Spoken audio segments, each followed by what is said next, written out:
The National Youth Symposium is an annual event in which youths from different political parties convene to integrate various ways of pursuing a mutual interest and enhancing youth's inclusiveness in the governance policies. While delivering Prime Minister's speech, Mutuzo asserted that youths don't have to box each other in politics, but rather use brains and challenge each other, as she explains. We don't have to box each other in politics. We use the brains. It's brains that challenge each other.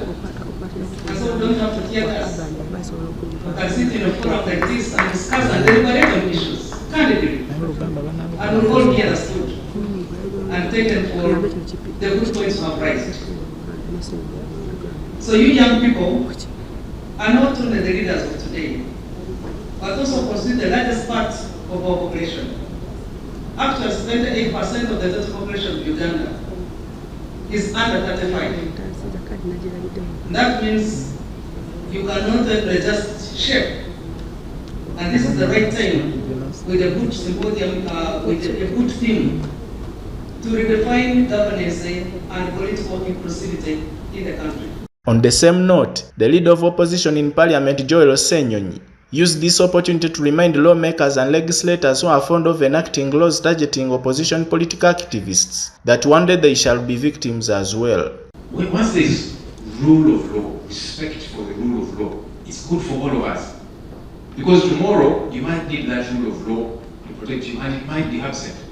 Sometimes I give the examples of people like the Right Honorable Mama Babas, who pushed ardently for Public Order Management Act. Guess who was the first victim? As he was headed to Mali, the late Honorable Felix Kawesi arrested him and said, "Was you the one who enacted this thing?" General Kanechezi Haihura, when he was running police, he was the biggest proponent for the removal of the 48-hour rule. Because police, for a long time, to date, still happens, they hold people for a very long time. And General Haihura would say, no, we need to keep holding on to these people as we establish the factness of what they did. When he fell out with the regime, Haihura was arrested for so many days. I saw and I watched in amusement, but also I felt for him for a bit. When he was before the General Court Martial, his lawyer, Senior Counsel Eddie Karuhanga, pleaded with the General Court Martial, and he said, "My Lord Chairman, my client has been in jail for more than 48 hours. He needs to go home, be with his wife and his children." It was amazing. He fought against that cardinal principle of our law books. Now that he needed it to fight for him, it was absent. So regardless where you belong, you might say it's okay for opposition young people to be treated the way they are treated because they oppose what you believe in, but tomorrow you need that rule of law for yourself as well. Senyonyi went ahead and scolded the government for the ban of the social media platform known as Meta, formerly Facebook, and added that it should reconsider this decision, as he explains. About 4 years now, government decided to ban Facebook.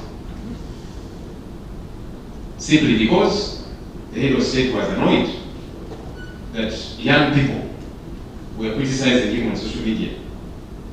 If you cannot stand the heat, get out of the kitchen. Wow. You and I, as leaders, we must get to a place where it is okay for people to criticize us. I listen, young leaders. It is okay for people to criticize you. Otherwise, then don't be a leader. Because when you're a leader, some will agree with you, some will disagree with you.